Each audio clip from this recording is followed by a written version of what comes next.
Hello, it's Chloe. I'm here on the lookout for guests to be on the show. Head to ecommercemasterplan.com/guest to get your application in. I thought I'd let you know what happens after you apply. So I take a look through all the applications and select those I think will make a good episode. For those I think will, I will drop you an email with a link to book an hour to do the recording. You then pick an hour that works for you, after which I send you all the information on what you need to get ready for the recording. Now, we record online, so you can do it from anywhere in the world, so long as you've got a solid internet connection and no background noise. And then ahead of time, all you really need to prep are your top tips answers, because hopefully you know what you want to talk about, because what you want to talk about is your business. That shouldn't take too much prep. But yeah, the top tips, make sure you've got those answers ready. Then once the recording slot comes around, we'll both be logged into a Zoom call, really nice and simple, and we're going to have a little chat. And then once we've done that chat and we're both all ready to go, I will hit record and then away we go. Any errors that happen, of course, we will edit out before it goes live. And unfortunately, if you take a tally of them, they're usually mine. It's as simple as that. Once we finish recording, I will let you know when it's going out and we can deal with any questions you've got or anything. It really is that simple to record it. It's also that simple to apply. So just head to ecommercemasterplan.com/guest if you'd like to join me on the show. It's the E-commerce Masterplan podcast. Here to help you solve your marketing problems and grow your e-commerce business. Cutting through the hype to bring you inspiration and advice from the e-commerce sector and beyond. Here's your host, Chloe Thomas. Hello, welcome to the latest podcast. I'm Chloe and it is great to have you out there listening. In this episode, I've got something a little different for you, and it's different on a few fronts. My guest gained his experience in the e-commerce travel sector rather than the pure e-commerce retail sector. And as I often say, it's always good to learn from other industries, so we'll get a little bit from that. He's also going to be talking about how he's gone about growing his own e-commerce business, which is a marketing training operation, so selling virtual products. And trust me, you're going to learn a lot from that side of the interview. Plus, we'll have some great SEO tips too. How could we not? Get ready for some great ideas. Without the sponsors, the podcast wouldn't be possible, so please do check them out. This episode is brought to you by SendPro Online from Pitney Bowes. Save time and money no matter what you ship or mail with the SendPro Online software. Print shipping labels and stamps right from your desk and access discounted rates for as low as $4.99 per month. Try it free for 30 days and get a free £10 scale when you visit pb.com/masterplan. That's pb.com/masterplan. And now to introduce today's special guest. Tommy Griffith used to run SEO for big businesses. 4 years at Airbnb and before that 2 years at PayPal. Then in 2017, he decided to turn his training side business, ClickMinded, into his main occupation. With projected 2019 revenue of $490,000 for just 10 hours work time per week. Spending 2018 working on automating the business has clearly paid off. Hello, Tommy. Chloe, how's it going? How are you? I am excited to talk to you today because there's so much of what you've done in recent years which is relevant to our listeners. I think this is going to be an awesome chat. Yeah, it should be fun. I'm ready to nerd out with your listeners and with you. That sounds good. Well, look, let's start off with your pre-ClickMinded world and talk search. So how did you get into search in the first place? Yeah, so I've been doing search engine optimization for a little over 10 years. The way I got into it, a lot of your audience might be familiar with it, and other digital marketers as well. But I first got into it by reading Tim Ferriss's book, 4 Hour Workweek. Did you ever read that? Oh yes, yeah, the staple in the internet marketing world. And yeah, I was I graduated university right when the recession started. I was studying finance. And that was my plan. You know, I was like, oh, I'm going to go down to New York and work at a boring cubicle bank like everyone else in my graduating class. And I remember the day I went to one of these, I think it was Bear Stearns, and I applied. And then like 3 days later, they went bankrupt. Like 160-year-old financial institution bankrupt, you know? And I was 22 or something like that. I ended up reading this. This is a really dorky story, but yeah, I ended up reading 4 Hour Workweek, And one of the things Tim Ferriss recommended in 2008 is an info product, right? And he said that, if you have a specific type of knowledge, it can be helpful to create that, right? If you have a competitive advantage that way. I had this very embarrassing story where I started a fraternity in college. Are you familiar with these? I know they're not as popular over in Europe and UK. We know enough from watching movies, but we couldn't answer quiz questions on them, okay. I suppose. Right. And so then that they are incredibly obnoxious. And what we did in university was exactly as obnoxious as you're imagining right now. So we started a fraternity, and it started as kind of a joke. And by the time I left university, there was like 100 people in it, right? And so I was sitting there reading this book and thinking, okay, actually, that's one piece of knowledge I had. I used a keyword research tool and found that people were actually searching for this, how to start a fraternity, right? So I wrote this very dorky 60-page ebook called The Fraternity Handbook, and wrote an ebook on how to start your own fraternity. I started selling the book for $10. Nobody bought it. I dropped the price to $5. Nobody bought it. And then I raised the price to $47.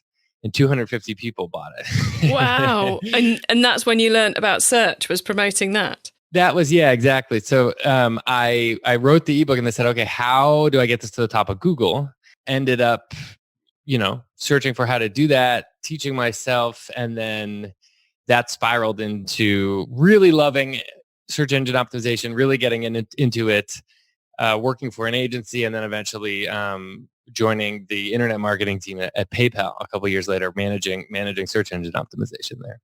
Wow, you did SEO even for big businesses for like 6 years across PayPal and Airbnb. I guess what's your advice for anyone out there who's approaching SEO, given you've had so much experience in it? Yeah, so I am incredibly biased when it comes to search engine optimization. I every digital marketing channel has their role, but I've been sort of a specialist that focuses specifically on search engine optimization, and I kind of overly emphasize it. The way big companies and small entrepreneurs that are just getting started is very different. The nature of what I was doing day to day at PayPal and Airbnb was incredibly different from an e-commerce entrepreneur who has a lot more to worry about day to day. I have to admit, being a PayPal and Airbnb managing search engine optimization is much less sexy than whatever you're imagining right now.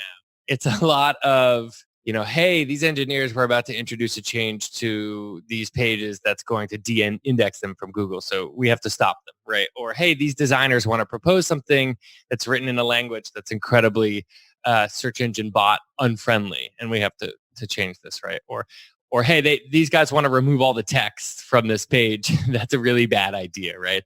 And it's just like putting a lot of these concepts into presentations and talking with people and making sure everyone's in the same boat, right? A lot of herding cats and getting people on the same team. So it's very, very different from what someone listening to the e-commerce master plan podcast and like trying to get more traffic to their product pages would be doing on a day-to-day basis in terms of like sort of what I'm executing on. But the concepts, the principles of like what you need to do to get your site indexed, ranking, and optimized for your users that are searching for you, they're all the exact same concepts. It's just the big company stuff ends up being different when you execute on a day-to-day basis. It sounds like the big company role is more of policing the stupidity out of the business.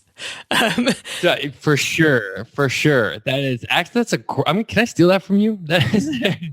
You can steal that. Policing the stupidity out. Whereas for the small business, you're kind of more proactively making things happen. That is exactly right. Yeah, I mean, PayPal and Airbnb are two of the largest websites in the world. And so a lot of it was just trying to preserve the traffic, right? Like, I mean, I cannot tell you how many times engineers had introduced changes that were on pace to literally bring traffic to zero. You don't, it happens a lot. I mean, all you need to do is add one line of code to your page to completely remove it from the index, right? And so a lot of people don't realize this.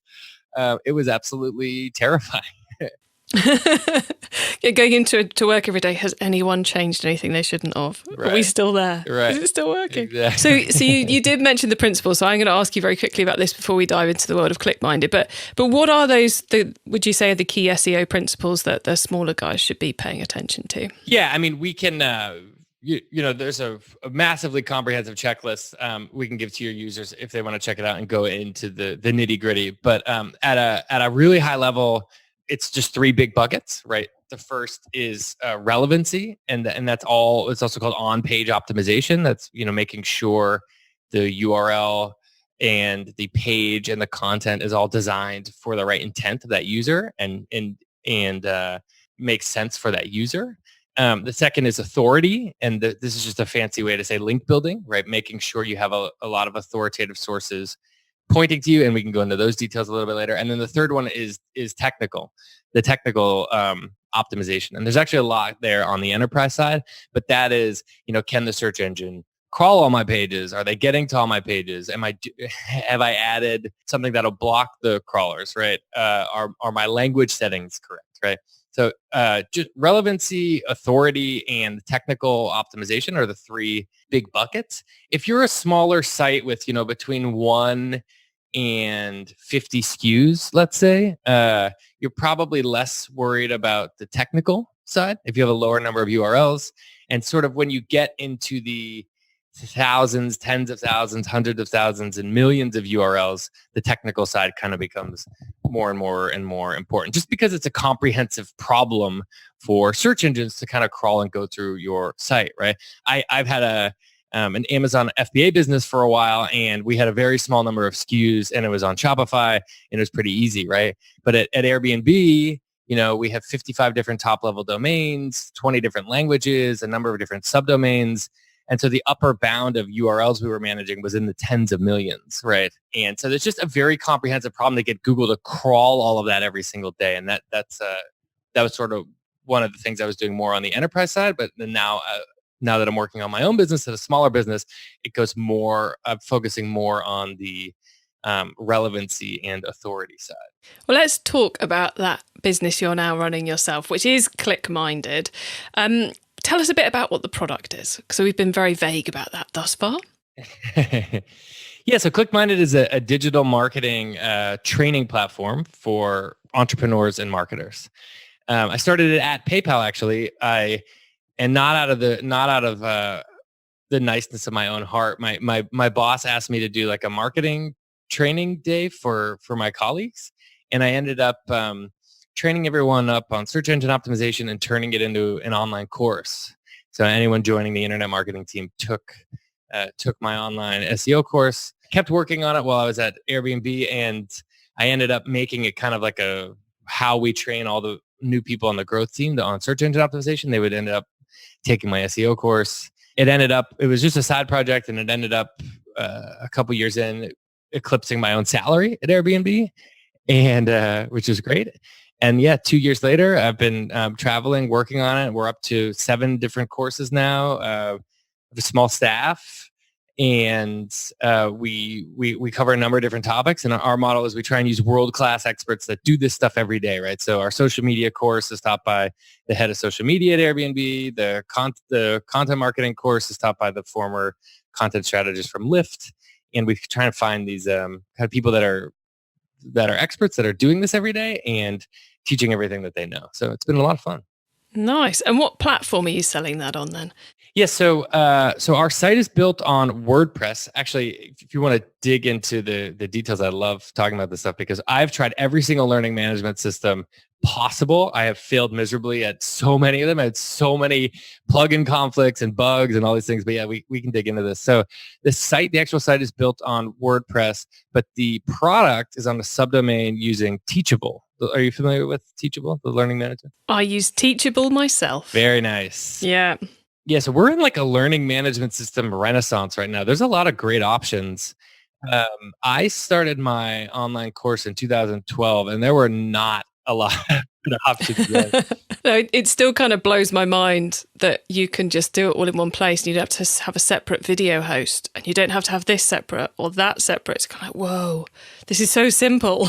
Yeah, that's a great point. I mean, even in Wistia charges alone, Teachable has been worth it, right? We were, managing, I was encoding every video myself and uploading it in places, and one WordPress plugin updates and everything breaks. That's kind of how it was in 2012. It was really bad. But yeah, the site is on WordPress. We installed Teachable on a subdomain. We have a number of different plugins around that. We use Thrivecart actually to. Are you using Teachable's checkout feature? Yes, I use Teachable's checkout feature.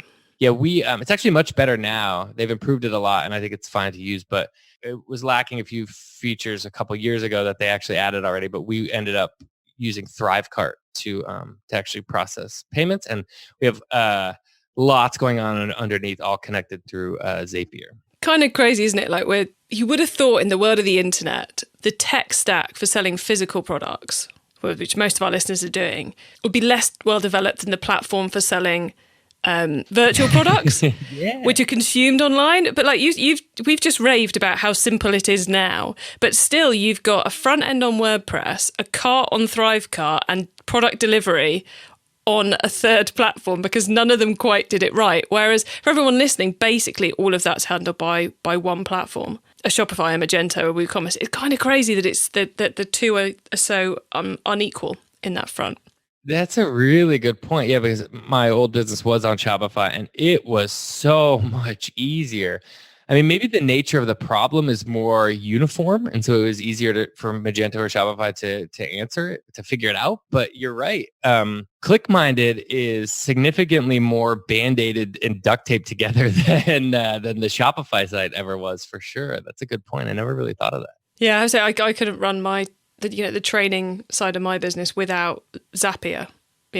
That's the duct tape that holds the whole thing together. Right. Yeah, that's really interesting. I wonder why that is. It's an interesting one, but one to mull over later, I think, before we disappear down that rabbit hole today.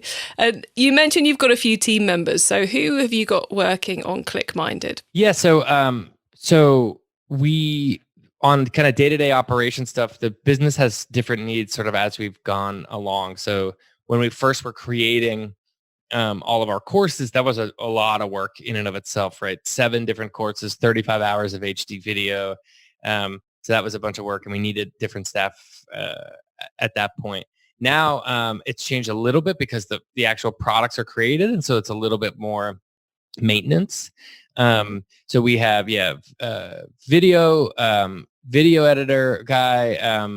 We have a guy helping with a lot of analytics and analysis stuff, along with our SOP library. It's this unique product we have where we actually create digital marketing SOPs for our users. Our users are mostly entrepreneurs, in-house marketers, and agencies and consultants between 2 and 100 people. Could you just quickly explain what SOP stands for?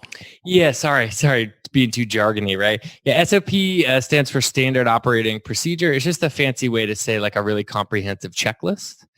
And we have a number of digital marketing SOPs that we create for our users. Things like, how to run an email campaign and reduce 99% of errors, or how to add Google Tag Manager to a WordPress site, things like that. Very specific digital marketing tutorials. We have someone on the content team, and we 2 people actually on the content team, and then sort of a generalist VA kind of person helping out with, like you said before, when Zapier breaks and everything falls apart, things to help out on that side. Now, I mentioned at the beginning that you're doing this on about 10 hours a week at the moment. So I'm guessing, I'm going to take a rough punt that these are all virtual team members and probably not full-time? Yeah, so we are 100% remote, which is awesome. I've been traveling for the last 2 years, but I'm in the US now. But yeah, everyone is in different parts of Europe and doing what they want, living the dream. Very cool. And are you doing the marketing as well within the team? Yeah, so our business is 90 usually ranging between 90 and 95% inbound, which is kind of crazy. We probably should be expanding to other channels for risk diversification. But we are almost entirely Google and YouTube organic traffic, which is a great spot to be. We play with other channels time and again, but we have our bread and butter, and that's a lot of what I do. Our model, we create this we have a pretty effective system where when we decide to go create content, we end up creating video content. We do that for YouTube. We then transcribe that content, and then we turn it into a blog post with that transcription. And then we take that blog post and we also use it as an evergreen email as well.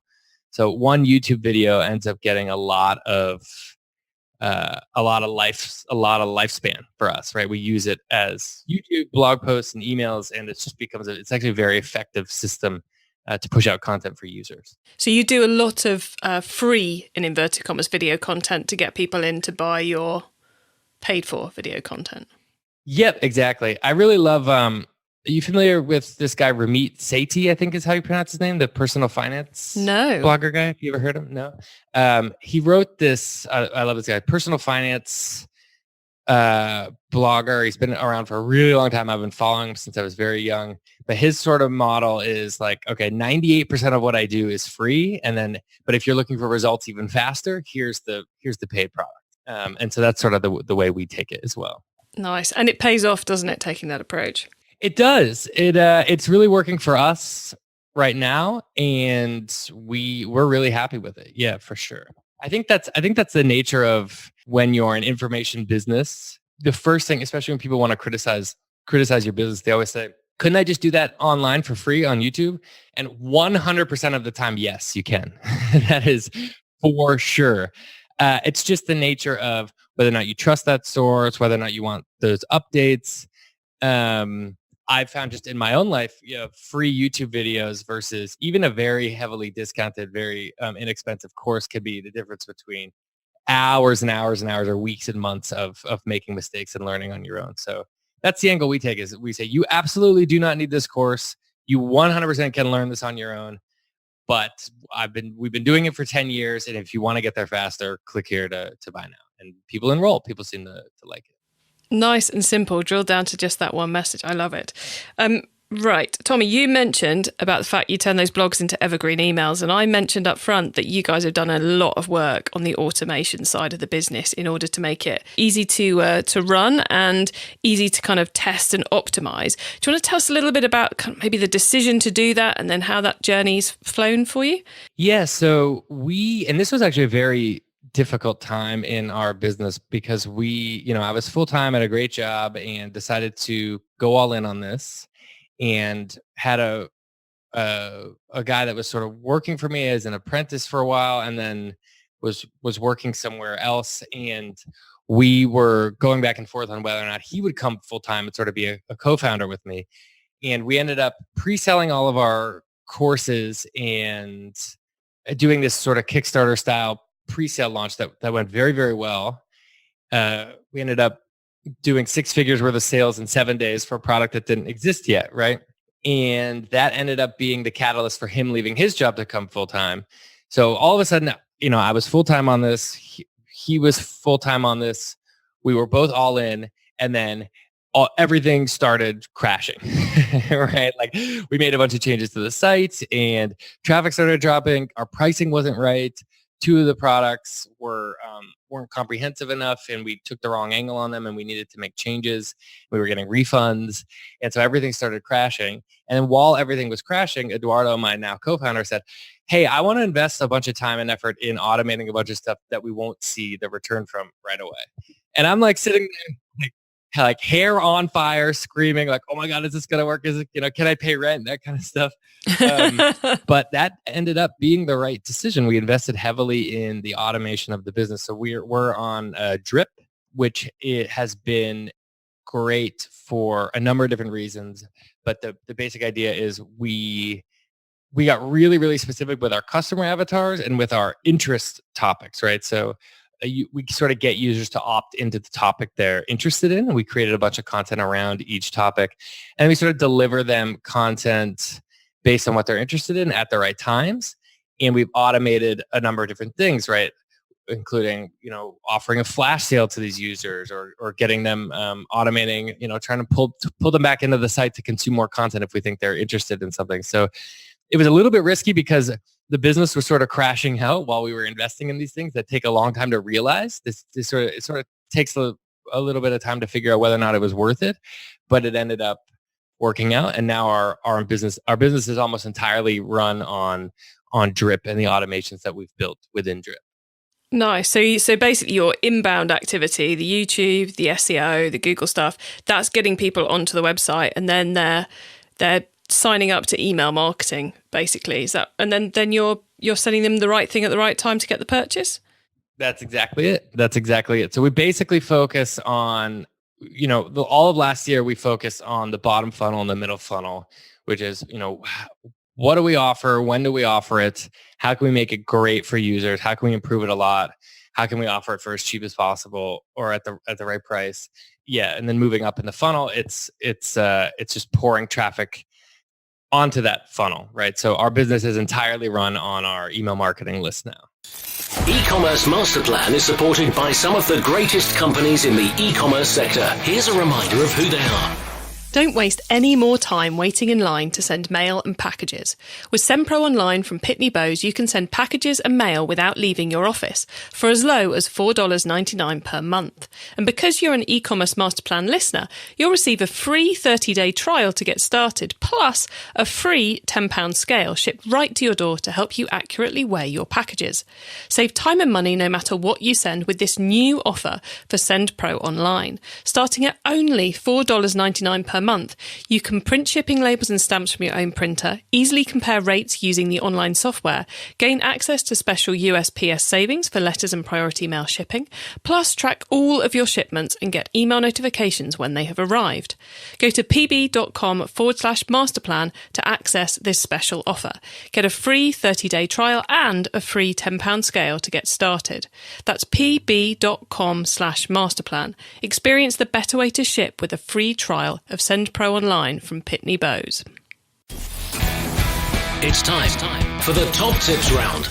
I love this section because it gives me and our listeners some really quick ideas for taking our business to the next level. So, Tommy, you ready for the top tips? Ready for the top tips. Cool. Okay, the book top tip. If everyone listening to this podcast agreed to take Friday off and read a book to make their business better, which book would you recommend? The book here that I would recommend, and I don't know if it would make the business better directly, immediately, overnight, but I highly recommend this, especially if you're thinking more about getting media and press towards your business. It's an older book called Trust Me, I'm Lying by Ryan Holiday. Have you ever read this? I have, yeah. Someone else recommended it on the podcast a couple of years ago, and I was like, I have to read that book. So what's so fascinating about this is it was written in 2012, and I think it's more relevant today than ever before. I mean, this guy called it. He was a marketer who played the press like a fiddle in order to do whatever he wanted to do. And then he wrote this sort of expose on how fake the online media industry is. It's called Trust Me, I'm Lying. And he introduced this concept called the page view economy. Honestly, I think he sort of called like Brexit and Trump and like the over politicized. I don't want to go politics here, but he really did call this unfortunate economy we have of relentlessly getting people to click, whether or not stuff is true. I have to admit, I'm recommending this book, but it will make you feel gross when you read it. Like, you will not feel good after reading it, but it's actually really important to understand how public relations and media works now. And unfortunately, it's a very dark, kind of gross industry, but it's good to know if you're about to do a bunch of media and promotion for your e-commerce business. Because I'm not saying you have to participate in it. I'm not saying you have to do what Ryan Holiday did, or he doesn't even necessarily recommend what he did. But it's really important to know if you're going to start be approaching a lot of these media companies, because the way they work is actually counterintuitive to what you might be thinking. They're not actually looking for the truth, which is very unfortunate. Great recommendation and very well sold there too. Okay, the traffic top tip. Which marketing method do you either prize above all others or think doesn't get the press it deserves? So my single favorite traffic tip, and more important than anything else, it's incredibly boring, is keyword research. And the reason why is because there are so many problems that you will solve in your business by doing really, really comprehensive keyword research. Just to gloss over it pretty quickly, right? We use a number of third-party tools in search engine optimization to get an idea of what people are Googling, basically, right? And the idea here is you'll think through your customer avatars and the products you're creating for your users and the problems that you're solving for your users, and you'll try and map out the entire universe of things that they would be Googling, right? From the very top of their problems to the very bottom. And you lay this out in a document, and you can sort of map the amount of search volume to it, right? The reason why this is really important, especially if you're a new e-commerce entrepreneur, is that you'll often find that, let's say, for example, you want to go out and create a new product. When you do really comprehensive keyword research, you can find right away that, oh my God, nobody is searching for this, right? Nobody is looking for this. Am I actually solving a problem? And it ends up becoming this very brutal, raw moment where you say, does anyone actually want this? Am I doing this for my users, or am I doing it for myself, right? It can actually go in the other side of the spectrum as well. You can do your keyword research and you can say, oh my God, people want this way more than I thought, right? I thought it would be 10,000 people a month searching for this, but it's actually 100,000. So over investing in keyword research, especially in the early phases of a new product line or a new business, is incredibly important in my opinion. Excellent. I love the fact you zeroed in on a teeny tiny part that's so important there. That's brilliant. Okay, the tool top tip. Maybe a collaboration tool, a social media plugin, a phone app, or just a way of working. Is there a cool little tool you use that makes you and your team more efficient from day to day? Yeah, for sure. I love Ahrefs, ahrefs.com. Ahrefs is the single best SEO, link analysis, link building tool out there. They also do rank tracking and monitoring, things like that. But it's the most comprehensive archive of links. So if you're really getting into search engine optimization and specifically that authority part, the building links to your site, Ahrefs is the way to go. Okay, cool. And then the growth top tip. If you met someone today who's focused on growing their e-commerce business from 100 orders per month to 1,000, what would be your number one tip for them? So my counterintuitive growth tip, especially for e-commerce owners with a large number of SKUs and URLs, is actually to kill pages on your site, to remove lower authority, low traffic pages from your site. I've seen a bunch of e-commerce sellers do this, and the big problem they have is they have a successful product line or a number of successful URLs, and then they suddenly expand it to tens of thousands to hundreds of thousands of pages, right? Maybe it's an individual product with too many color variants, right? Or they create an individual URL for small and medium and large and extra large. And a lot of these unnecessary URLs that aren't driving any traffic, they can be hurting you, right? So my top tip, especially if you have a large number of URLs, is to kill your underperforming pages. An easy way to do this is to go into Google Analytics, look at search traffic to all your pages over the last 90 days or maybe 180 days, export it and rank order it based on amount of traffic, right?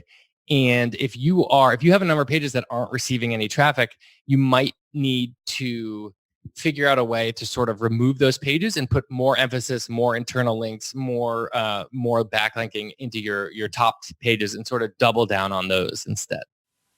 Oh, another cracking piece of advice there. That was brilliant. Tommy, thank you. And before we say goodbye, could you please let the listeners know where they can find more about you and ClickMinded, please? Yeah, sure. You can find us at clickminded.com. At Twitter, I'm at Tommy Griffith. And we just created these new awesome... Did you ever play, Chloe, did you ever play video games in the 90s? Yes, I did. A little bit in an addicted fashion. Really? Yeah, me as well. I was absolutely obsessed with Mario.